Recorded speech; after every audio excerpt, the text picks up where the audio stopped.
Halo guys, kembali lagi bersama gue Jaslyn di channel Tri Anomali. Kali ini gue akan bercerita tentang reinkarnasi gue. Reinkarnasi gue ada 4, tapi ya memang sih nggak seperfect Aileen dan Kak Willy reinkarnasi gue. Karena dari awal sampai akhir itu gue bener-bener jadi human guys. Kira-kira gue pernah jadi apa aja ya di kehidupan masa lampau? Stay tune.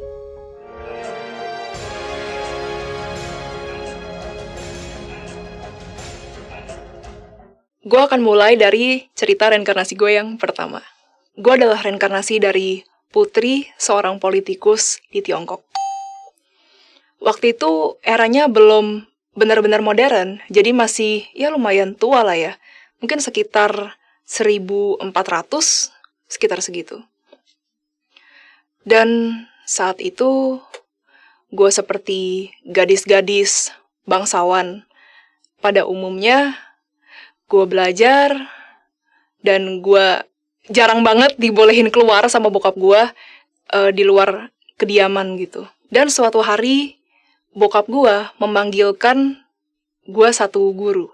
Dan gue gak inget namanya, dan bahkan gue juga gak inget sih nama gue sendiri ya. Kan itu udah reinkarnasi yang pertama, udah lama banget. Guru itu adalah seorang laki-laki. Dan gue akhirnya belajar bersama dia mata pelajaran apapun itu. Dan entah kenapa gue jadi suka sama dia. Dan ternyata dia juga suka sama gue. Tapi dia gak berani mengungkapkan karena saat itu gue adalah seorang gadis bangsawan. Dan setelah itu makin larut perasaan gue. Dan gue akhirnya ingin kabur aja sama dia gitu. Tapi dianya gak berani dan akhirnya meninggalkan gue dan dia menikah dengan wanita lain. Dan gue pun akhirnya menikah dengan pria bangsawan lain. Setelah itu, gue sadar bahwa gue ngerasa pernikahan gue dengan bangsawan itu tanpa cinta. Gue nggak merasa bahwa pernikahan itu sebenarnya harus dilakukan. Dia main tangan ke gue, dia nggak menghargai gue, dan dia malah berpesta pora, mabok-mabokan dengan para wanita lain. Dan terakhir, gue akhirnya pergi dari kediaman bangsawan itu. Lalu gue bersama dengan asisten gue keluar dari kediaman dan menuju rumah guru gue. Saat gue sampai di sana, gue bertemu dengan adiknya guru gue. Jadi gue sebenarnya belum pernah ketemu sih sama adiknya ya, pas selama dari yang gue ceritain tadi. Tapi dia memperkenalkan diri sebagai adiknya dan bilang bahwa kakak sudah meninggal. Dan dia ternyata menulis secari kertas, diselipkan di dalam buku diari, bahwa dia benar-benar mencintai gue sebenarnya. Ya, gue waktu itu langsung sedih banget. Dan ya udah, gue akhirnya meninggalnya tua waktu itu. Gue meninggal karena sakit. Dan gue membawa perasaan cinta gue ke dia saat itu sampai gue mati, sampai gue meninggal. Lesson dari reinkarnasi pertama adalah kita tidak bisa menikah dengan orang yang tidak kita cintai. Ketika kita menikah dengan orang yang tidak kita cintai, maka akan berujung penyesalan, sedih, dan lain-lain. Dan mungkin karena gue fresh from the oven, jadinya gue membawa cinta gue sampai mati. Ya gak tau lah, gue juga gak ngerti lagi lah, gue emang bapuk kali. Dan ternyata gue bertemu lagi dengan guru tersebut di reinkarnasi lain, yaitu reinkarnasi kedua. Masih sama seperti reinkarnasi pertama, gue masih seorang putri bangsawan politikus. Tapi berbeda ya guys, maksudnya beda bapak gitu, beda emak juga. Jadi bukan yang keluarga tadi. Masih, pokoknya beda. Masih bangsawan tapi beda. Dan di reinkarnasi kedua ini, gue bertemu dengan Aileen. Aileen juga adalah seorang putri bangsawan. Dan gue sama dia best friend. Temenan. Gue sering datangin Aileen, sering bawain cemilan ke dia. Dan aduh guys, dulu tuh dia tuh orangnya bener-bener workaholic banget guys. Dia bener-bener kerja terus gitu. Temennya pun waktu itu cuma gue, saking dia sibuknya. Tempatnya masih di Tiongkok. Dan ada satu yang unik guys. Gue sama Aileen itu suka pakai baju yang cheerful. Warna-warnanya. Gue suka pakai baju warna pink. Dan waktu itu gue tuh gimana ya? Rambutnya diikatnya nggak yang diikat semua ke atas gitu, enggak sih. Tapi rambutnya panjang-panjang gini, terus kayak ada aksesorisnya gitu. Gue seneng pakai baju warna pink, Aileen senengnya pakai baju warna kuning waktu itu. Dan Aileen tuh mukanya mirip loh yang kayak sekarang, kalau yang reinkarnasi kedua itu ya, tapi muka gue sih beda. Oke, lanjut aja. Eranya mungkin sekitar 1700-an, dan saat itu memang lagi perang. Dan ada kudeta juga, jadi akhirnya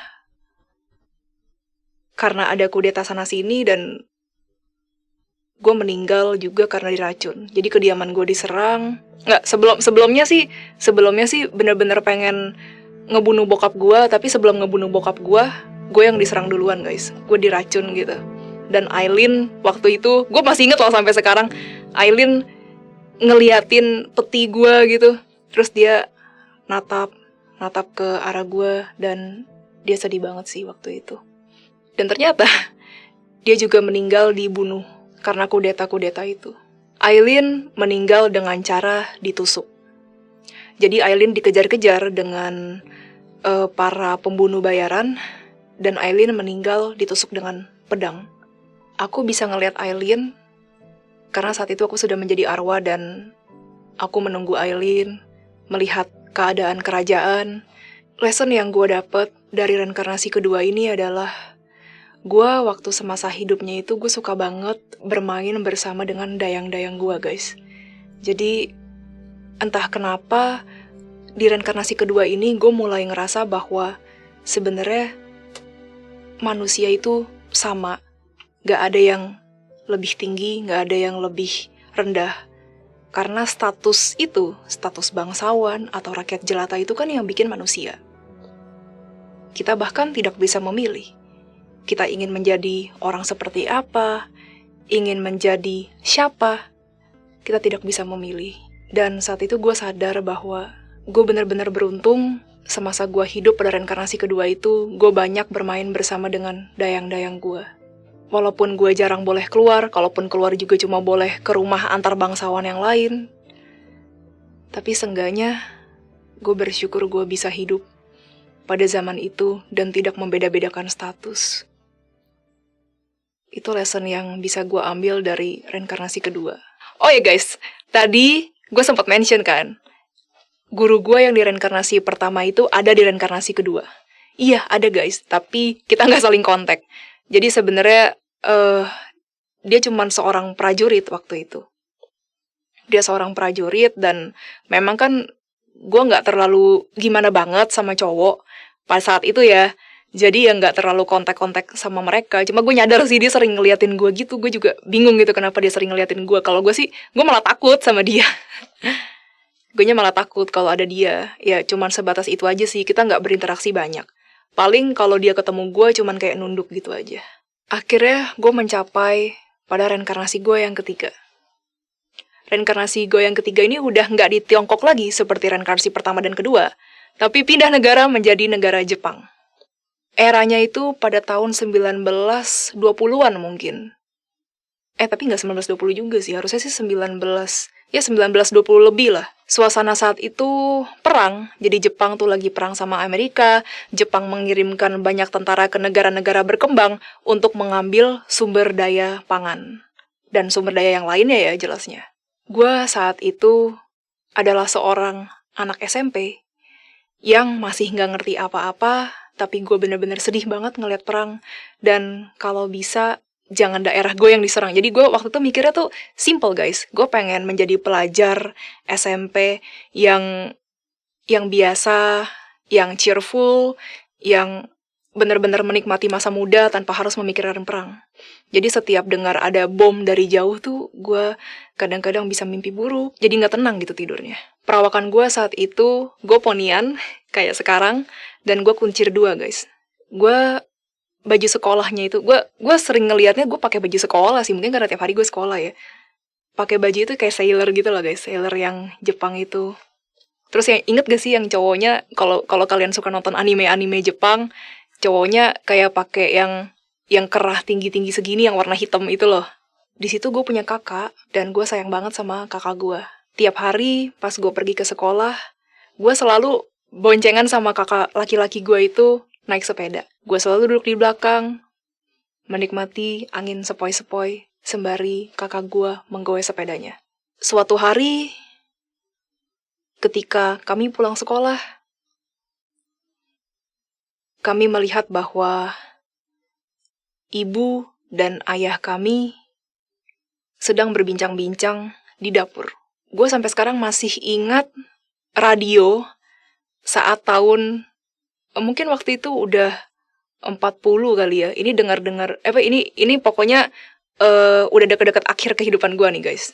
Gue mendengar bunyi kayak basun, kayak trompet gitu, kayak pembukaannya gitu loh guys. Pembukaan musiknya tuh kayak denger bunyi basun gimana gitu. Dan ada gramofon juga yang bunyinya tuh unik banget. Dan gue dengar beritanya saat itu bahwa Jepang berhasil mengimpor barang-barang baku dari negara-negara seperti Tiongkok dan Indonesia. Lalu gue bertanya kepada bokap gue, "Pah, kita seharusnya begini gak sih?" Aku mengerti bahwa negara kita pengen memperkaya diri, tapi apakah orang-orang kita tidak kejam kepada mereka? Lalu bokap gue bilang, "Kamu anak kecil tahu apa sih? Yang kamu tahu itu cuma belajar. Kamu tidak mengerti apa-apa." Dan semenjak saat itu, semenjak dengar berita itu, gue semakin mikir bahwa seharusnya negara gue gak begini. Tibalah saatnya hari yang mematikan. Saat itu gue pergi ke sekolah seperti biasa bersama dengan kakak gue. Dan setelah sampai di sekolah, kami masih belajar seperti biasa. Tiba-tiba ada suara ledakan. Puar! Gue ingat saat itu guru-guru mengevakuasi kami dan suruh kami keluar dari sekolah. Begitu gue ngeliat di luar sekolah, kayak banyak asap-asap gitu loh guys. Banyak asap-asap dan gue melihat ada pesawat perang di atas. Terbangnya tuh bunyinya tuh kayak ning kayak gitu. Saat itu di tengah kabut asap, gue melihat bendera berbintang di atas pesawat perang itu. Gue panik, gue berlari-larian, dan tidak hanya siswa yang lari-larian, tapi orang-orang kantoran, bahkan ada geisha. Gue inget waktu itu bahkan gue sampai rame-rame, waktu itu berenam. Jadi kami kan mencar semua ya. Gue sendirian dan ada geisha dan ada pria parubaya gitu. Dia pakai jas kayak orang kantor gitu. Kami berlari-lari dan tiba-tiba duar, gue meledak guys.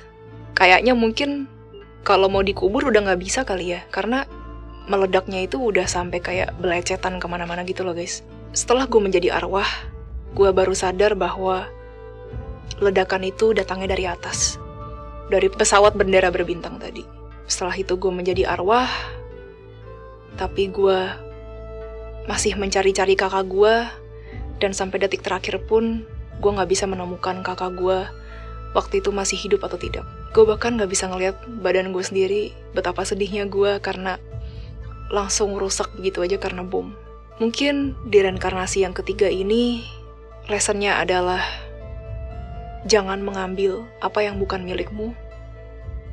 Karena ketika mengambil apa yang bukan milikmu, akan ada ganjarannya atau akan ada hukum karma.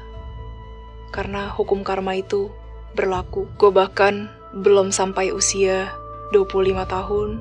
Ya ampun, waktu itu gue masih SMP. Dan ketika gue meninggal pun gue masih merasa sedih banget guys.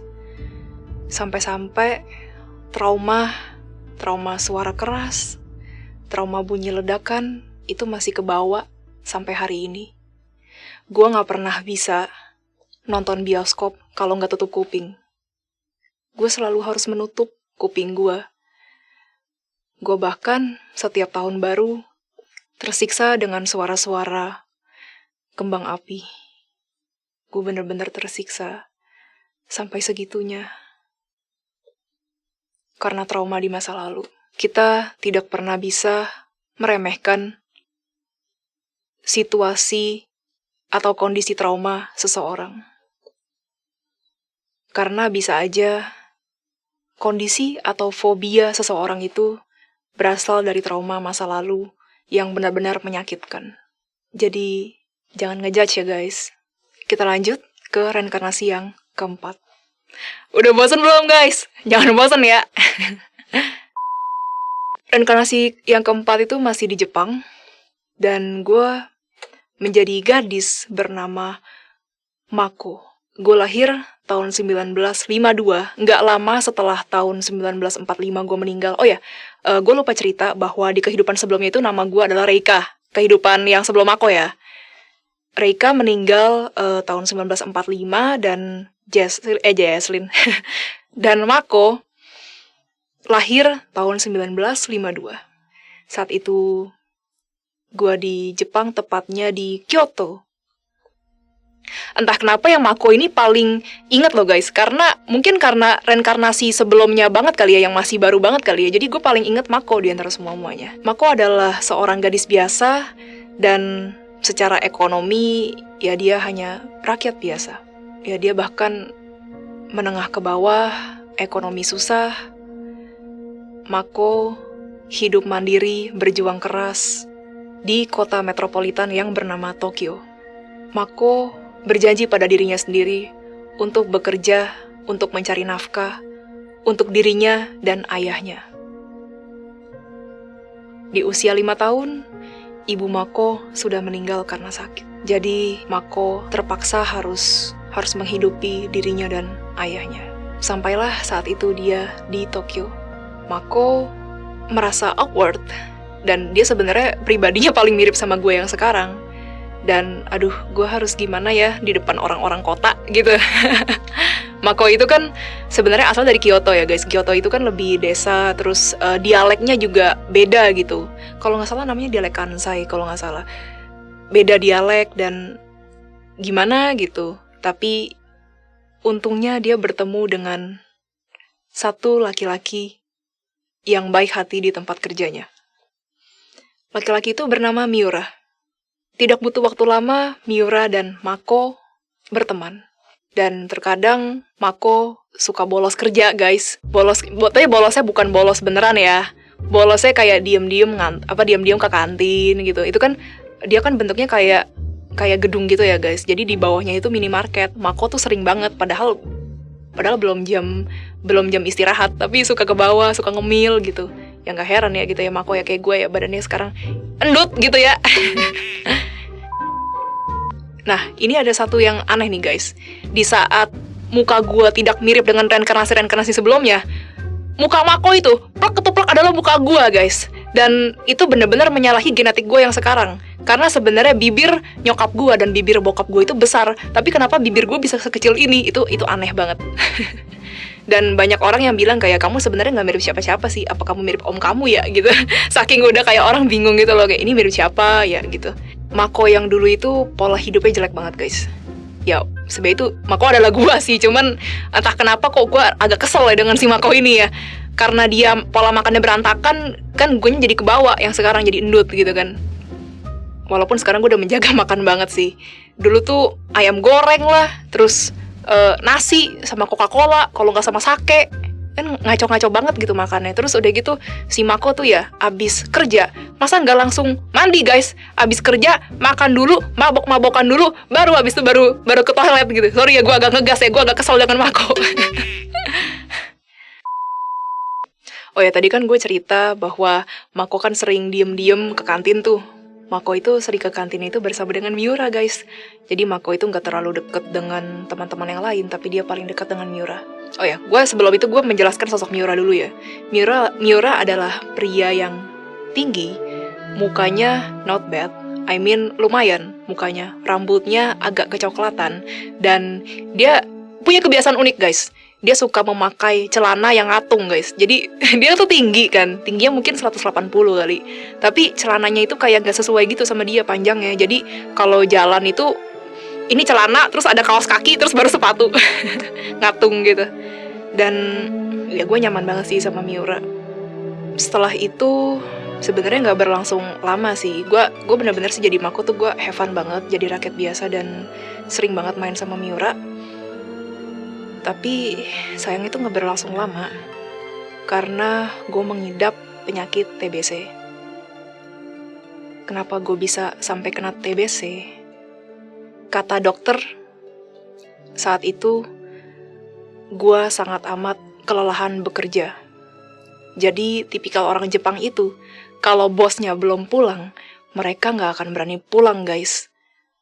Waktu itu kita udah mau pulang aja, kayak langsung pada ngeliatin. Kita nih misalnya ya, bahkan belum pulang, kalian udah berdiri gitu ya, Terus yang lain belum pada pulang, bosnya bahkan belum pada pulang gitu, mereka akan langsung ngeliatin lu kayak gini. Jadi kayak aneh gitu loh guys. Ya udah, jadinya gue terbawa dengan stigma masyarakat. Gue bekerja gila-gilaan, bahkan sampai lembur. Gue udah gak mikir tentang badan gue lagi, sehat apa enggaknya. Pokoknya terus bekerja. Sampai akhirnya gue terkena penyakit TBC. Akhirnya gue memutuskan untuk pindah ke kampung halaman gue, yaitu di Kyoto. Miura saat itu sangat sedih harus berpisah pada gue. Dan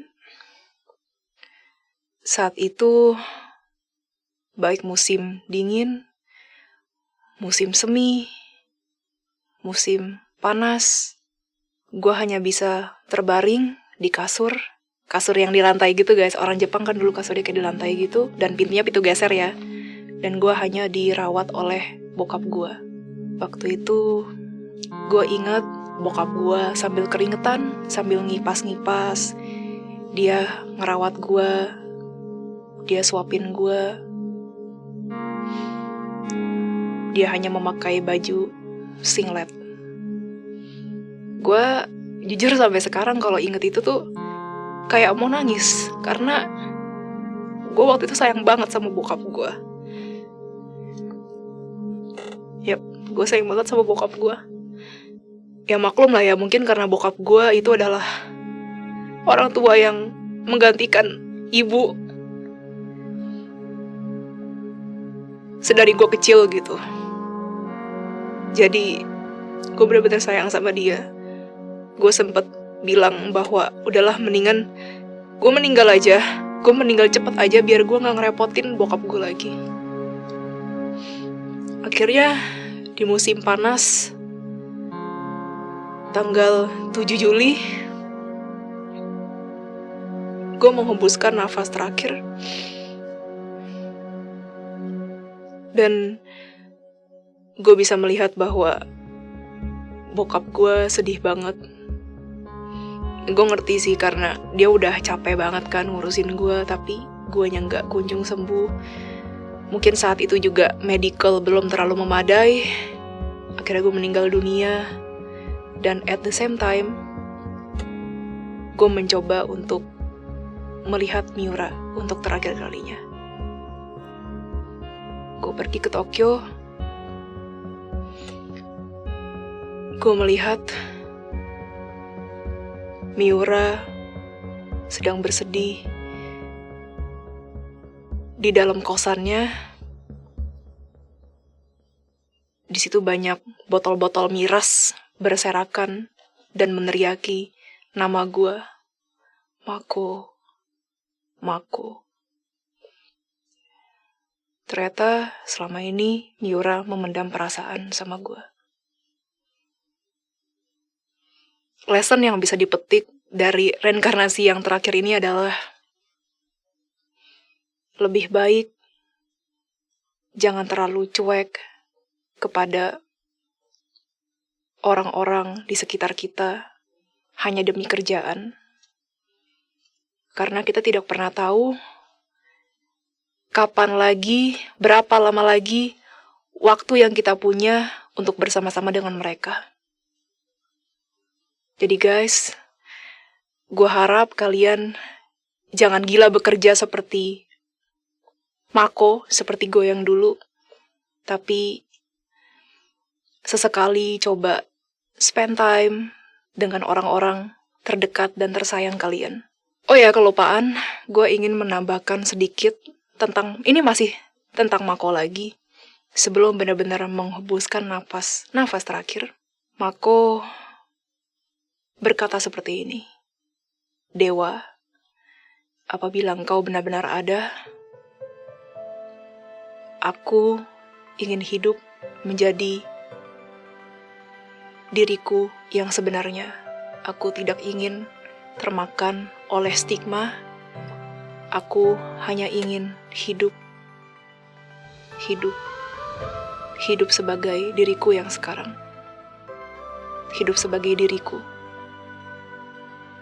Yaitu sih kata-kata Mako sebelum meninggal ke Sang Pencipta, alias Tuhan atau Dewa. Itu adalah 4 reinkarnasi gue dari pengalaman-pengalaman gue pribadi. Kesimpulan atau konklusi pelajaran yang bisa diambil dari cerita-cerita reinkarnasi gue adalah, yang pertama, jangan dipaksakan untuk menikah apabila kamu tidak mencintai orang tersebut. Karena rasa tidak bisa dipaksakan, rasa adalah murni yang keluar dari kita sebagai manusia. Yap, itu yang bisa diambil dari reinkarnasi yang pertama. Lalu, reinkarnasi yang kedua, gue sampai sekarang masih bersyukur banget bahwa gue saat itu tidak membeda-bedakan status sosial.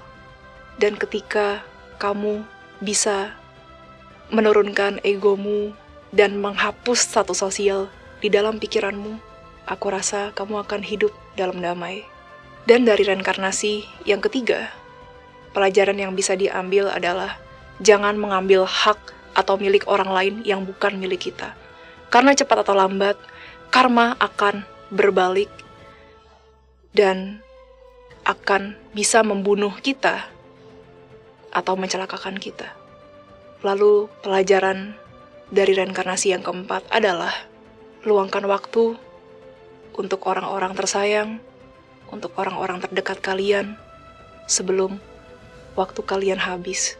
Karena kita tidak pernah tahu kapan waktu kita akan habis, kapan kita dipanggil oleh Tuhan.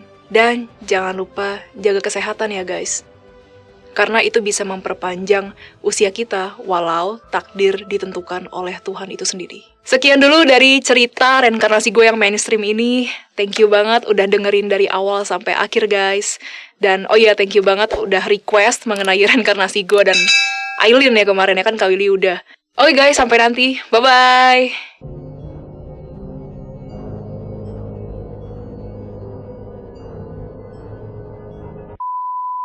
Bagus. Nggak kaku kan? Hah? Enggak kaku. Coba kelihatan gigi. Oke. Ya udah, lanjut. Kenapa? Itu kalau lucu ya, kayak coba kelihatan gigi gitu. Enggak, di gigi ada yang nyangkut. Giginya ada yang nyangkut. Ya udah, beresin. Kalau biarin lah. Kenapa Kak Wil kok senyum-senyum? Aku menikmati cerita kamu. This is kameramen. Oh, oke. Jelek gak sih ceritanya? Enggak sih, cuman kayak bawa cintanya sampai mati aja. Sedih banget emang itu. Bapuk banget, lawak. Ya udah, kau bilang aja kayak